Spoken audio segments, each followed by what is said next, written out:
di Indonesia itu tidak biasa bahasa Inggris. Di sana tak belajar bahasa Inggeris. Even kalau you tanya student yang belajar medical di Indonesia, tidak biasa. buku Greek Yunani itu yang bahasa medical Farmasi. Bukan bahasa Inggeris, bahasa Indonesia. Bahasa Indonesia banyaknya.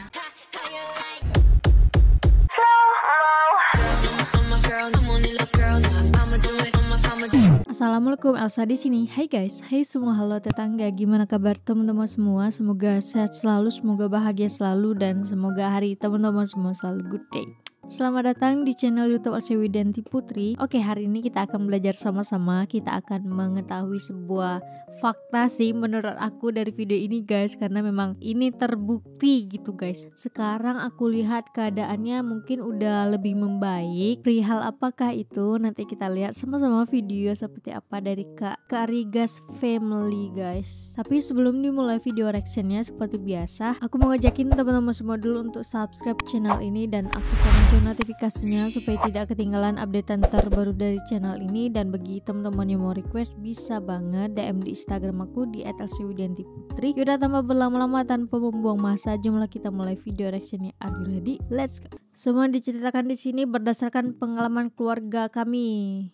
Tentu akan berbeda dengan keadaan dengan pengalaman di keluarga lain yang kawin campur Indonesia dan Malaysia. Terima kasih. Oke, jadi kita simak saja guys, karena ini adalah pengalaman cerita pribadi yang dirasakan oleh family dari Kak Riri ya guys. My pengalaman gitu, experience di Malaysia. First time datang ke Malaysia saya waktu cari kerja, ternyata saya merasa bahasa Inggris sangat penting diperlukan. Walaupun memang bahasa kebangsaan Melayu, tapi saya realitinya melihat dan merasakan sendiri ketika saya mau masuk salah satu hospital terbesar di Malaysia yang terbesar, yang swasta itu, KPJ. Saya ditolak waktu itu karena saya tidak fasih lah bahasa Inggris dan bahasa Melayu. Of course karena saya awal datang di Indonesia itu tidak biasa bahasa Inggris. Di sana tak belajar bahasa Inggris. Even kalau you tanya student yang belajar medical di Indonesia, tidak biasa. Buku Greek Yunani itu yang bahasa medical Farmasi. Bukan bahasa Inggris, bahasa Indonesia. Bahasa Indonesia banyaknya. Walaupun ada literatur dalam bahasa Inggris, tapi tetap seharian tuh lebih ke bahasa Indonesia. Jadi saya waktu itu merasa, oh my god, saya kehilangan peluang yang begitu besar karena saya tidak pandai bahasa Inggris. And I feel like, of course lah, sebagai manusia akan menjadi penting ini bahasa Inggris. And kedua, ketika saya sudah bekerja dan saya aku pause dulu sebentar. Kalau diputar waktu dulu itu memang aku setuju sama yang dikatakan sama Kak Riri dan juga suaminya, bahwa memang kebanyakan orang-orang di Indonesia ini tidak terlalu fasih bahasa Inggris. Tapi sekarang aku melihat banyak perubahan-perubahan yang dialami oleh rakyat Indonesia terutama ya. Seiring perkembangannya zaman, seiring berputarnya waktu, juga ada peningkatan dalam penggunaan bahasa Inggris dalam kehidupan sehari-hari di Indonesia ya. Aku pribadi juga termasuk orang yang cukup menyesal karena tidak belajar bahasa Inggris dari dulu-dulu. Jadi aku setuju banget bahwa bahasa Inggris itu penting sebagai bahasa kedua kita dalam berkomunikasi gitu. Karena kalau kita liburan, otomatis kan kita bahasa Inggris gitu kan, berbahasa Inggris untuk berkomunikasi dengan penjual. Bahasa Inggris itu juga sepenting itu untuk mencari pekerjaan, untuk mencari relasi gitu. Akhirnya saya menerima pekerjaan yang bisa dibilang level rendah apabila dibandingkan dengan experience saya waktu di Indonesia. Dulu saya sudah di level CEO. Jadi kalau di Indonesia dia udah jadi CEO gitu guys, karena tidak bisa berbahasa Inggris ketika melamar pekerjaan di Malaysia. Jadi dia mendapatkan pekerjaan yang levelnya tuh di bawah manajer gitu. Susah mau exam untuk license farmasis juga, karena license farmasis di Kementerian Kesehatan Malaysia itu dalam bahasa Inggris guys, full bahasa Inggris. Jadi nggak pakai bahasa Melayu.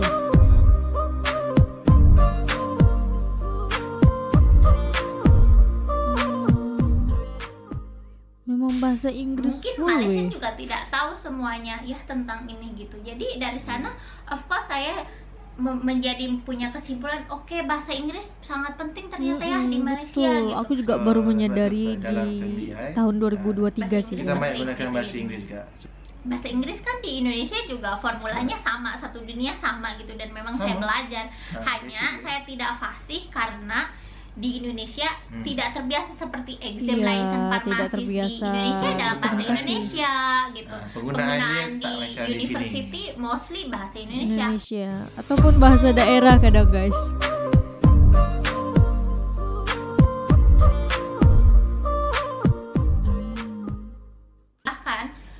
Sejujurnya orang Cina di Indonesia tidak tahu bahasa Cina pun, karena memang mostly ke bahasa Indonesia guys. Nah kalau di Malaysia kan lain, bahkan bahasa yang orang Cina pun pastinya bahasa seperti bidang farmasi, arsitek, Jawa kadang kebanyakan. Arsitek ya kalau di sini itu mostly meeting pun banyak ya dalam bahasa Inggris. Mami waktu itu pernah dengar meeting papi dalam bahasa Inggris, ketemu klien waktu itu. And then saya pun ternyata di dunia farmasi, exam license farmasi di KKM dalam bahasa Inggris.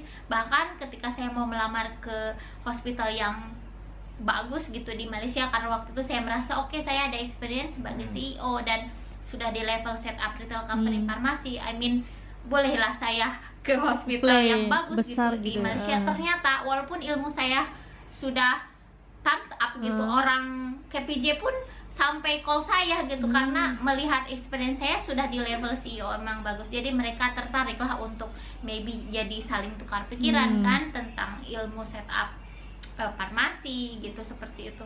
Tapi karena saya tidak fasih bahasa Inggris dan of course tidak fasih bahasa Melayu, karena saya first time sangat datang ke Malaysia, saya ditolak guys, kesempatan itu saya hilang gitu. And I feel like okay, di Malaysia lain ternyata konsep bahasa atau penggunaan bahasa itu. Jadi ada tempat-tempat tertentu memang memerlukan bahasa Inggris.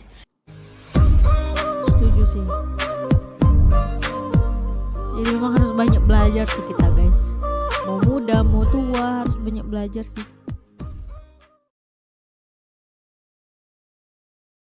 Jadi banyak yang komen juga, kenapa Raisa tidak diajar bahasa Melayu, bahasa atau bahasa Indonesia. Ada juga yang komen. Sebetulnya bukan tidak mau diajar guys, karena begini ceritanya.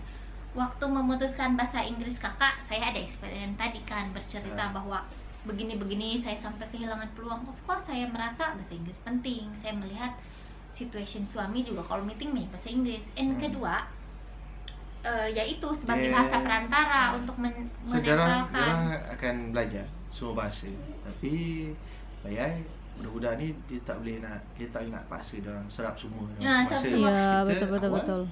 Kita akan cakap bahasa yang kita dengar siaran di rumah. Kan bila ke sekolah baru kita belajar bahasa kedua, itu bahasa Inggeris. Lepas tu nanti bila ke sekolah menengah ada pula yang belajar bahasa Arab, ada yang tambah lagi bahasa Cina. Dalam pergaulan bahasa asing. Tambah pula lagi belajar bahasa. Kalau kat UiTM kan kita kena pilih bahasa tambahan ada kan. Ada yang belajar bahasa Perancis, ada yang belajar bahasa Jepun. Tapi kan itu kan berperingkat.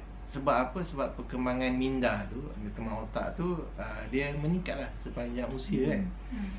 So sebab tu kata Elisa memang first anak I kena bahasa Inggeris. Sebab ada perbezaan bahasa antara bahasa sini dengan bahasa Indonesia. Salahnya banyak sangat dalam apapun. Kalau bayangkanlah kalau I dengan my wife bercakap dah ada salah faham. So you nak cakap ke anak you, I cakap bahasa Melayu, mami cakap bahasa Indonesia. Apa pening pula tu? Ya juga guys.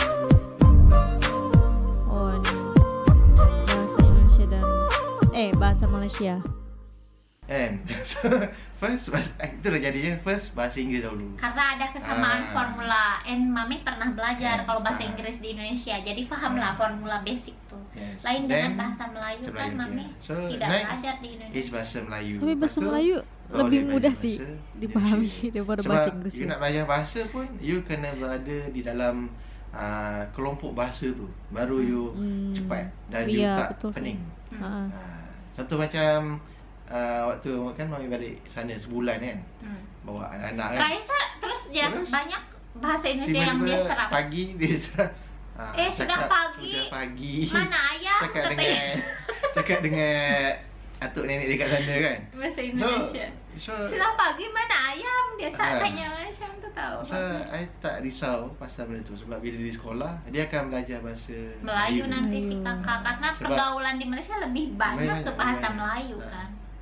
So, orang yang tak berada dalam situasi kita orang ni mungkin tak faham. Tak sulit, ya, tak akan faham. I nak mudahkan anak I supaya dia tak pening macam I.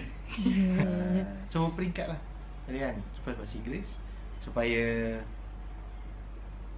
komunikasi dalam family tu lebih mudah lah. Contoh macam ni lah, apa, ayam dengan itik kan, cakap bahasa masing-masing sampai bila nak faham. So mestilah ada orang tengah dia yang jadi apa, menetralkan, memberikan, bukan jurucakap, dia punya pengalih bahasa dia. So penengah jadi lah, bahasa yang penting untuk menjelaskan satu benda yang boleh berlaku salah faham. Begitu guys. So dua-dua boleh faham.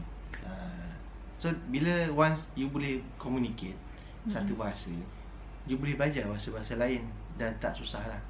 Sebab you dah ada satu bahasa yang bila you tak faham, dalam bahasa Inggrisnya itu kan yang menetralkannya. So kita merasa seperti itu. Bahasa Inggris itu macam, yang menetralkan antara bahasa Indonesia dan bahasa Malaysia. I belajar bahasa Inggeris pun, tapi kan translate from bahasa Melayu kan. Banyak rata-rata kita belajar macam tu juga.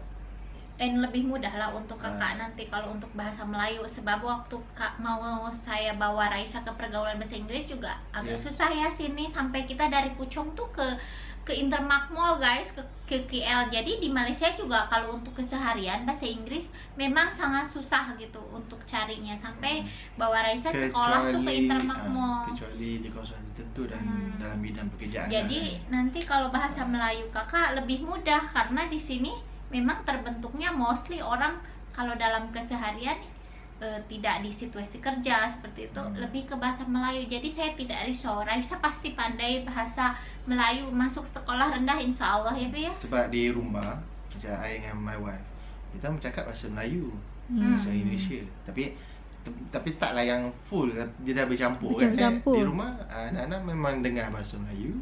Sebab apa? Sebab kita tak 100% bahasa Inggeris. Sebab okeylah dia cakap bahasa Inggeris, tapi dia biasa dengan bahasa Melayu. So bila part dia akan belajar betul-betul, dia dah jadi satu kebiasaan lah. So dalam masa walaupun cakap bahasa Inggeris, benda-benda lain pun, bahasa lain pun didedahkan.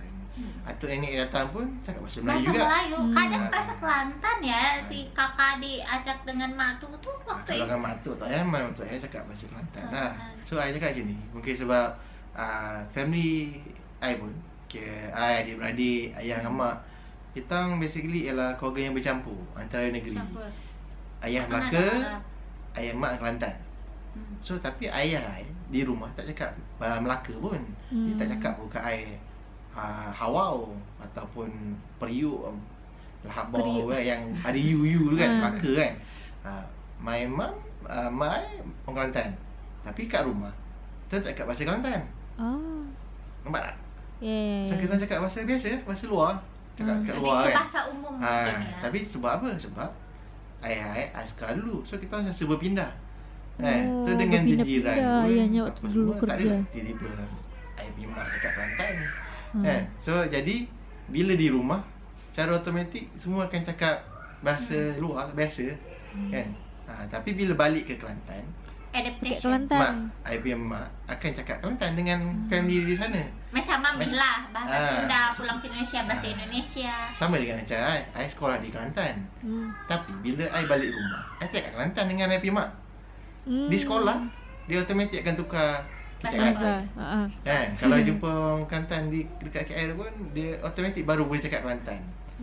Jadi harus ada orang yang sama-sama itu guys.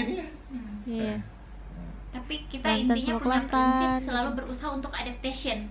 Kita lebih berusaha ngeblend ke orang lain. Misalnya kalau saya dengan jumpa Malaysian pun saya full dalam bahasa Melayu. Saya berusaha blend dengan Indonesian, apalagi orang Sunda, saya cakapnya Sundanese gitu. Husband juga kalau boleh Kelantan dengan apa?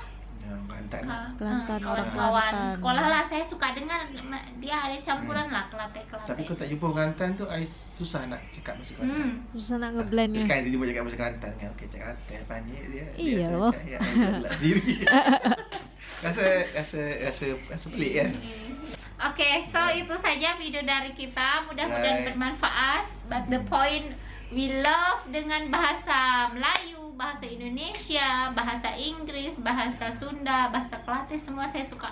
Bahkan saya inginnya anak saya tuh lebih banyak lagi bahasa yang dia paham, bahasa Arab dan bahasa lain-lainnya, bahasa Mandarin, semua. Karena dengan bahasa itulah kita boleh saling paham, tidak ada salah paham, boleh saling mengerti, boleh lebih banyak lagi peluang dalam mencari pekerjaan gitu. Apalagi dengan sekarang perdagangan dunia ya, bahasa Mandarin juga sudah penting, bukan hanya bahasa Inggris. So itu saja video dari kita, mudah-mudahan bermanfaat. Oke, dari video ini aku jujur setuju banget karena melihat perkembangan dari zaman ke zaman itu memang memerlukan skill bahasa Inggris. Kita tahu basic bahasa Inggris itu udah lumayan sih, tinggal belajar sedikit-sedikit pasti bisa lah fasih bahasa Inggris gitu. Dalam mencari pekerjaan juga sekarang lumayan banyak juga yang mensyaratkan harus bisa bahasa Inggris. Ada juga yang harus mensyaratkan bisa bahasa Mandarin, bahasa Jepang dan lain sebagainya. Apalagi sekarang zaman-zaman sekarang itu kan banyak